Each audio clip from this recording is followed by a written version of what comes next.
एक कंट्राडिक्शन है, मैं गुजारिश करूंगा। जी जी। यहाँ पर हमारे प्यारे गोविंद जी ने एक चीज मजीद वाज़ेह और स्पष्ट कर दी। वो कहते हैं कि हर काम ईश्वर का, वो किसी भी रूप में आ जाएं तो उनका वो काम लीला ही कहलाएगा, वो अच्छा हो या बुरा हो। दूसरी बात जो बड़ी ही कमाल की गुरु जी ने कही है, और यही तो मेरा मुकदमा था, गुरु जी इस एक बात को ले लेते जो उन्होंने फरमा दी। वो कहते हैं कि जी कृष्ण जी ने कहा कि मैं हर तरह के कर्म करके बता रहा हूं ताकि तुम अनुसरण कर सको, तुम फॉलो कर सको, यही तो बात है। अब कृष्ण जी कत्लो गारतगिरी कर रहे हैं, कृष्ण जी अपनी निगरानी के अंदर जुए खिलवा के लोगों की गर्दनें मार रहे हैं, तो फिर अनुसरण करना मतलब यही अनुसरण करना ना कि वो ये कर रहे हैं तो आप भी करें भाई। जहां पर आपका हाथ चले दाव चले, वो झूठ बोलते हैं, वो धोखा देते हैं। हता के रुक्मणी जी के विवाह के ऊपर उधर मेहमान बन के गए और उनकी बेटी उठा के ले आए, तो कहीं पर वो कोई बलराम के साथ गए हैं, फिर रुक्मी जी की बेटी के साथ जब शादी के लिए गए तो वहां पर जुआ खेलते हुए रुक्मी को मार दिया। हारे खुद हैं और कृष्ण जी वहां पर मौजूद हैं, बलराम जी उन्हें कत्ल कर रहे हैं और लोगों को घसीट रहे हैं, मार रहे हैं, उनकी बेटी उठा के ला रहे हैं। तो अगर ऐसी चीजों को अनुसरण करना है तो मैं तो गुजारिश करूंगा कि गोविंद जी आपको करना चाहिए। तीसरी बात इन्होंने ये फरमाई कि देखें जी, बुरे काम करके असल में जब इंद्र नहीं बचता तो हमें यह पैगाम इससे दिया गया तुम कैसे बच जाओगे। मैं एक चीज अर्ज कर दूं गोविंद जी, शराब और चीज है, सजा और चीज है। एक चीज है नियम, उसके तहत एक बंदे ने काम गुनाह किया, उसको उसको सजा दी जाती है। एक है शराब, आप किसी भी इंसान को मारें, किसी के साथ भी ज्यादती करें, वो शराब देता है, वो लगे या ना लगे वो एक अलग बात होती है। अब यहां पर अगर यही चीज होती है कि इसको आप सजा कहते हैं, शराब लग जाते हैं, यहां पर फिर खुलेआम इजाजत दे दें सनातनियों को कि बाकी लोगों को भी कि भाई आप सनातनियों के साथ जो मर्जी करें, हम तो बस शराब देंगे, ना पुलिस केस करवाएंगे ना कुछ और करेंगे, उससे सजा मिल जाएगी। ये शराबों से सजा नहीं मिलती है। और कई बार ऐसा हुआ है कि कोई शराब ही नहीं मिला और किसी सारे गुनाह भी हो गए, सारे पाप भी हो गए और कोई किसी को सजा नहीं मिली।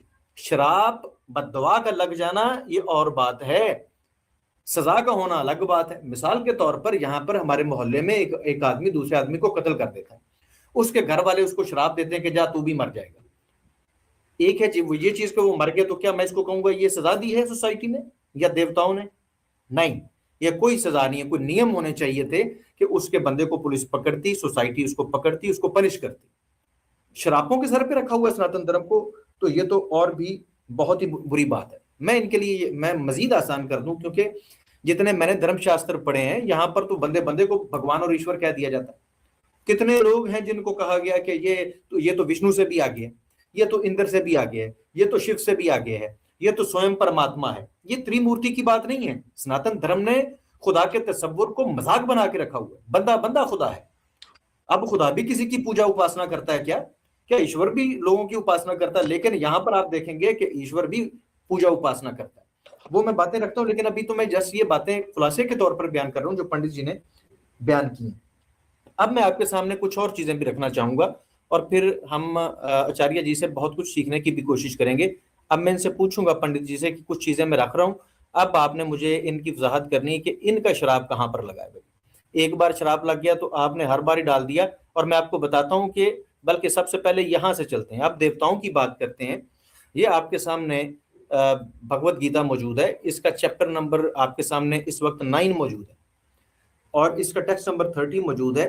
यहाँ पर लिखा है कि यदि यदि कोई महापापी भी अनन्य भक्ति से अनन्य भक्ति के साथ मेरी उपासना में लीन रहता है, तब उसे साधु मानना चाहिए। वो जितना मर्जी बड़ा महापापी है, उसको आपको साधु ही मानना है। बात सिर्फ देवताओं की नहीं है कि आपने उसको लीला के गुलाब के अंदर लिपेटना है, नहीं। कोई भी महापापी है, कृष्ण जी की अनन्य भक्ति कर रहा है, अब उनकी उपासना कर रहा है, आप उनको पनिश नहीं कर सकते, आप उनको साधु समझेंगे। इसी बात की वजाहत श्रीमद् भगवतम में मौजूद है कि अगर कोई श्री कृष्ण जी का नाम लेता है, अध्ययन करता है उनका, तो उनके पाप ऐसे जल जाते हैं जैसे लकड़ी आग लकड़ी को खा जाती है। कोई सजा नहीं, कोई कुछ नहीं, बस अध्ययन किया और पाप मुक्ति हो गई, काम ही खत्म।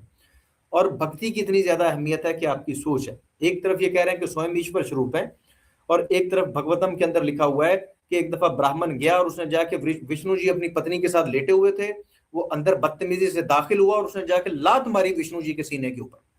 ये कैसा स्वयं ईश्वर है भाई कि एक बंदा आया ब्राह्मण और उसने आके लात मारी उसको और वो आगे से हाथ जोड़ के खड़ा हो गया, कहता सॉरी मुझे पता नहीं चला। ये कैसा खुदा है जो इस तरह आज अपनी मखलूक के सामने हाथ जोड़ के खड़ा हो जाता है और कहता मुझे नहीं पता, मुझे पता नहीं चला कि जनाब आप आ रहे थे। ये कौन सा खुदा है जो सोता है? ये कौन सा स्वयं आप ईश्वर रूप कह रहे हैं और फिर कहेंगे ये लीला है? ये कौन सी लीला है? ये कोई लीला नहीं है, ये सिर्फ गुलाफ है। अब ये मैं कुछ चीजें मजीद आपकी खिदमत में रखना चाहूंगा। हमें ये बताइएगा कि ये कौन सी लीला है और यहाँ पर कौन सा शराब लगा। ये मत्स्य पुराण के अंदर चैप्टर नंबर 166 के अंदर वाजे तौर पर लिखा हुआ है कि जब पार्वती जी नाराज होकर शिव जी से चली गई, तो ये भी लीला ही कर रही थी शायद, वो चली गई तो उसके जवाब में पीछे से आदि नाम का एक व्यक्ति आता है, पार्वती जी की शक्ल धारण करता है और आके शिव जी के साथ सेक्सुअल एक्टिविटीज के अंदर मुलव्विस हो जाता है। और ऐसे में शिव जी अपने प्राइवेट पार्ट के ऊपर चाकू बांध के उसके बैक साइड से प्राइवेट पार्ट के अंदर घुसा के उसको मार देते हैं। ये कौन सा तरीका है और ये कौन सी लीला है, मुझे नहीं पता। ये हमारे ये बताएंगे अपना पंडित जी बताएंगे और साथ में हमें ये भी समझाएंगे। ये एक दफा का वाकया है कि शिव दूती वाला बड़ा मशहूर वाकया दोस्तों, आप सब तो जानते हैं। ये आपके सामने पद्म पुराण का रेफरेंस है, सृष्टि खंडा चैप्टर नंबर 31 और टेक्स्ट नंबर 122 से लेकर 28 तक है। मैं 26 और 28 आपके सामने पढ़ देता हूँ कि वो खातून शिव जी से कहती है कि मैं बहुत भूखी हूँ तो मुझे खाने के लिए कुछ दीजिए। तो वहां पर शिव जी उन्हें कहते हैं, ये आपके सामने 26 में लिखा हुआ, कहते हैं कि ये जरा देखो जो नीचे गोल गोल फ्रूट लाइक मेरे टेस्टिकल अंडकोश लटक रहे हैं ना, इनको खा लो, इनको खा लो, तुम संतुष्ट हो जाओगी। तो ये अनुसरण भी तो करना ना। ये आपके सामने पंडित जी कह चुके हैं कि हमने अनुसरण करना है, भगवान इसलिए करके दिखाते हैं। इसके ऊपर कौन से इनको शराब मिला है और क्या हुआ? कोई किसी ने कुछ भी नहीं किया, बल्कि वो खुश हुई हैं कि ठीक है। और भी औरतें वहां पर मौजूद थी, वो भी खुश हुई हैं। इसके अलावा कई चीजें और हैं। एक चीज मैं आपके सामने रखना चाहूंगा, ये आपके सामने ये मूर्ति बनी रही है अग्निदेव की कि एक दफा जब 1000 साल का राउंड शिव जी ने पार्वती जी के साथ सेक्सुअल इंटरकोर्स में गुजारा, क्योंकि उन्होंने तारकासुर को वरदान दिया हुआ था। उस वरदान की वजह से वो देवताओं को मार रहा था। माजरत चाहता हूँ, बड़ी गंदी पिक्चर है, मैं हटा देता हूँ, क्या करूँ, मैं तो बदनाम हो गया हूँ सनातन पे बात करते करते। खैर, जी जी तो वो ऐसा हुआ कि वो 1000 साल बाहर बेचारे मार खाते रहे। शिव जी वरदान दे के गुफा में चले गए थे पार्वती जी के साथ। अगले 10,000 साल फिर उन्होंने लगाए। फिर उन्होंने अग्नि को भेजा कि यार ये तो हमें मार देगा, आप अंदर जाओ तोता बन के। अग्नि अब बेचारा तोता बन के अंदर गया है और ये एक पुराण के अंदर नहीं, कई पुराणों के अंदर इसका हवाला मौजूद है। तो शिव जी ने उन्हें कहा कि अब मेरा आधा सीमन तुम अंदर आए हो अग्नि, तुम्हें मैंने पहचान ली है। आधा सीमन पार्वती जी के अंदर चला गया है। अब आधा जो बाकी बच गया ना, मुंह डाल के ना इसको खींचो, जरा बाहर बाहर खींचो, इसको निकालो। उस बेचारे ने मुंह डाल के वो सीमन खींचा शिव जी का और वो प्रेग्नेंट हो गया। ये लीला जरूर है, इसको हम जरूर समझने की कोशिश करेंगे कि ये लीला है। फिर आप मजीद देखें, ये आपके सामने जी इस वक्त मौजूद है, ये जो इस वक्त आपके सामने मौजूद है जी, ये है Padma Purana volume number 2। Padma Purana volume number 2 है और मैं इसको बिल्कुल मुख्तसर करके बयान करूंगा। इसका पीडीएफ पेज नंबर है 339 और इसका श्लोक नंबर 18b से लेके आगे तक मैं आपको खुलासा पेश कर देता हूं ताकि टाइम बच जाए। ब्रह्मा जी शांतनु के घर जाते हैं और उसकी पत्नी जिसका नाम अमोघा था वो वहां पर मौजूद होती हैं और ब्रह्मा जी उनको देख देख के मिलना भाई इन्होंने शांतनु से था और मिल अमोघा से रहे और अमोघा से मिलते मिलते उन्होंने देखा ये तो बड़ी सुंदर है। उसकी सुंदरता में वो ऐसा खोए कि उन्होंने वहां पर अपना ढेर सारा सीमन जो है वो गिरा दिया। उसको देख के सीमन गिरा दिया और वो गिरा के चले गए। और जब शांतनु आता है तो वो उसे कहता है कि ये क्या भाई, ये मेरे पीछे यहाँ पर प्रैक्टिस किसने की है, ये क्या पड़ा हुआ है? उसने कहा जी आपके भगवान ब्रह्मा जी आए थे, ये उनका कारनामा है, उनका काम है कि उन्होंने यहाँ पर अपना सीमन गिरा दिया। तो उसने कहा अच्छा ये भगवान का सीमन है, तो ऐसा करो तुम इसको पी लो, इसको पी लो, तुम्हें चाहिए कि इसको पी लेना चाहिए। और उसने उसको वो सीमन पिला दिया, सीमन पिला डाला और उसने वो पी भी लिया। और मजीद आपको दिखाता हूं मैं जी। और यार ये क्या आ गया इसमें, हट जाओ। अच्छा, जितना टाइम आप ले रहे हैं उतना ही जो है नहीं, उनको बिल्कुल भी लेंगे, बिल्कुल बिल्कुल लेंगे। इसमें कोई दो राह नहीं। बस मैं एक रेफरेंस और रख के ताकि उनको टाइम दिया जाए गोविंद जी को, हालांकि चीजें तो और भी जुल्फकार साहब मौजूद हैं। ये देखें दोस्तों, आपके सामने ये मौजूद है इस वक्त शिव पुराण बुक नंबर 3 है, वॉल्यूम नंबर 3 है, और उमा समिथा सेक्शन नंबर 5 है, और इसका चैप्टर नंबर 4 है, पीडीएफ पेज नंबर 142 है। बोर्ड ऑफ स्कॉलर ने इसको ट्रांसलेट किया है। यहाँ पर वाजे तौर पर लिखा हुआ है कि विष्णु जी ने एक बार नहीं, कई बार काम वासना में आके, शिव जी की माया में और काम वासना में आके कई औरतों की, कई लोगों की औरतों की इज्जतों के ऊपर हमला किया, उनकी लज्जा को लूटा कई बार, एक बार नहीं कई बार। तो ये कौन सा तरीका है लीला का? आप कह रहे हैं अनुसरण करना है, ये क्या अनुसरण हम इनको करें? और शराब भी हर बार नहीं लगा। अगर आप कहते हैं कि उनको शराब लगा है, ये कोई मयार है, तो हमें भी इजाजत दीजिए कि हम कोई भी बुराई करें, बाद में आप शराब देते रहिएगा, बस कानूनी कार्रवाई ना कीजिएगा, शराब जितना मर्जी दे लें आप। अगर इस तरह आपको लगता है कि एक सोसाइटी, एक जिसको कहते हैं कि सबसे उत्तम लोग जो हैं, आपके देवता जो हैं, उनके अंदर अगर तहजीब नहीं है और वो सिर्फ शराबों के ऊपर चलते हैं, रूल्स एंड रेगुलेशन कोई नहीं है, तो फिर हमारे लिए भी नहीं होने चाहिए।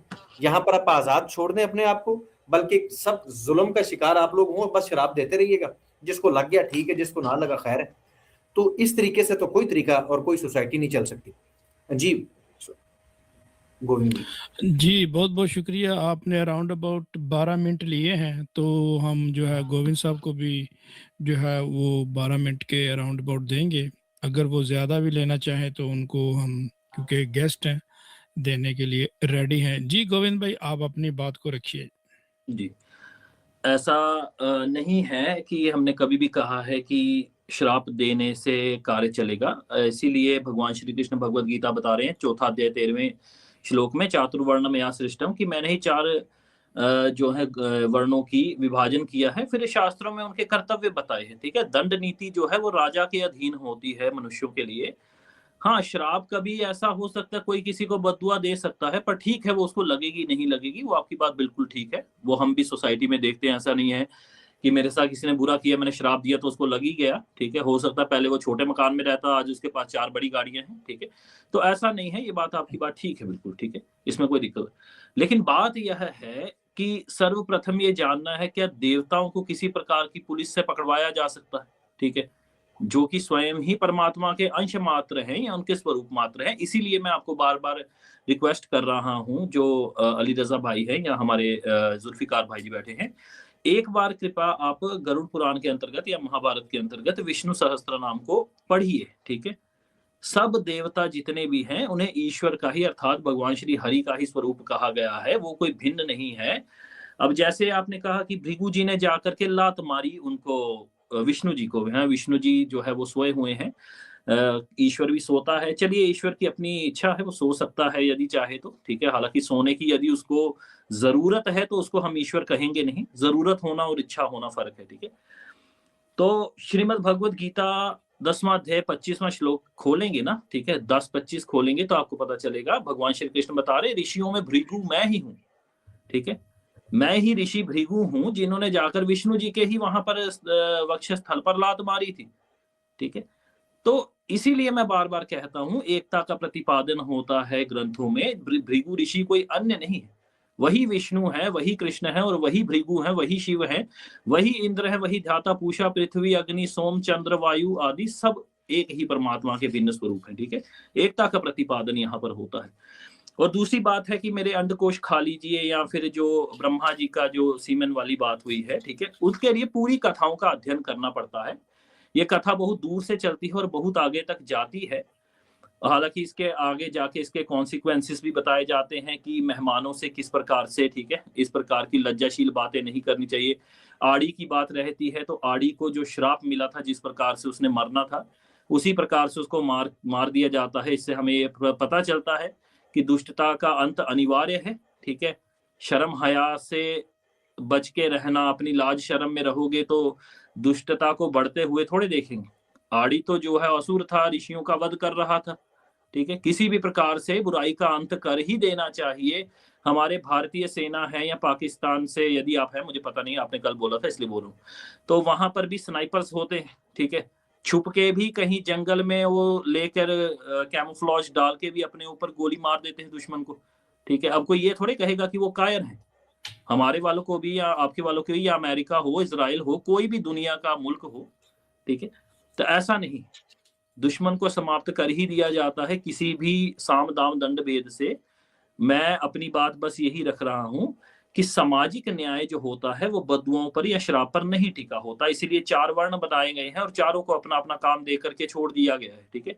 राजा कर्मों का निर्धारण करे, किसके ऊपर कितना टैक्स लगाना है, किसके ऊपर कितना दंड देना है, ठीक है, ये सब कुछ हमारे स्मृति ग्रंथों में बताया गया।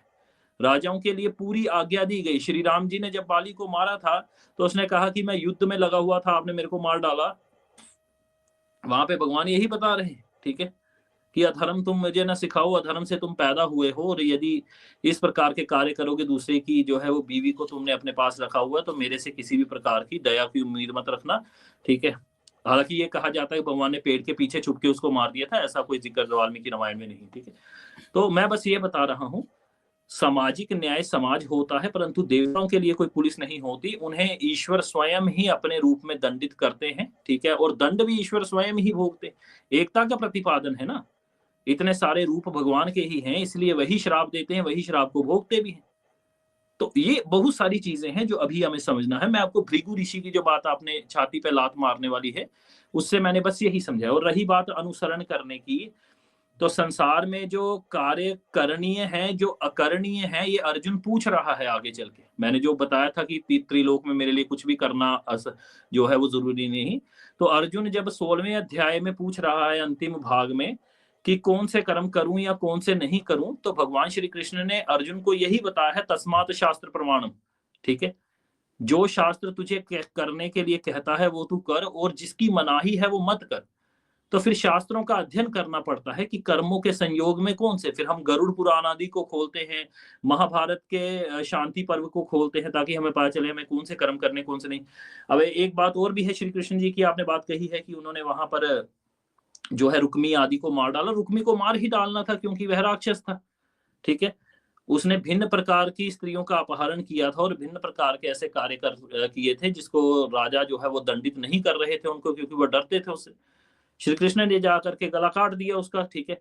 अब दूसरी बात है, एक और यहाँ पर यह खड़ी हो जाती है कि जो जुए आदि की बात है, तो जुआ खेलने से हमने देखा पांडवों का क्या हाल हुआ, ठीक है। पांडवों का कोई कल्याण थोड़े हुआ है जुआ खेलने से, ना ही किसी का धोखा करके, जो जिन्होंने दूसरी साइड ने जिसने धोखा किया उसका क्या कल्याण हुआ, मारे गए फिर उन्हीं के हाथों, ठीक है। तो जुआ एक गलत चीज है, शराब एक गलत चीज है। अंत में हम देखते हैं महाभारत में तो बलराम आदि जो हैं, ये सब लोग जो है एकदम स्वयं ही नशा करते हैं और स्वयं ही मारे भी जाते हैं एक दूसरे के हाथों। यहाँ से भी हमें पता चलता है कि नशा करना एक बहुत ही गहन चीज है, इससे दूर रहना चाहिए, ठीक है। हाँ, अब ये है कोई बोले कि नहीं भाई देखिए बलराम आदि जो है पूरे लोग भी नशे करते थे, ठीक है, तो मैं भी करूंगा, तो उन्होंने तो अंतिम समय में नशा करके देख लिया है कि पूरा का पूरा कुल ही खत्म हो गया आपस में ही लड़के। तो ये सब बातें हैं, इन्हें समझना पड़ता है, थोड़ा सा समय लगता है। जैसे ब्रह्मा जी के वीर्य की आपने बात की है, तो ब्रह्मा जी के वीर्य से ही तो ये सारे 84 सिद्ध और ये जितने भी नाथ हैं ये सब पैदा हुए, जिन्होंने समाज का कल्याण किया है, समाज में लोगों को श्रापों से मुक्ति दिलवाई है, लोगों को वन वन घूम करके लोगों को शिक्षा दी है क्या करना कर्तव्य है क्या नहीं है, समाज में हो रही बुराई। मेरे पास एक हवाला अगर मैं दूं तो आप पढ़ सकते हैं, गोरख पुराण पढ़ सकते हैं, ठीक है। हालांकि वो संप्रदाय का शास्त्र है, वो कोई 18 मुख्य पुराणों में नहीं आता।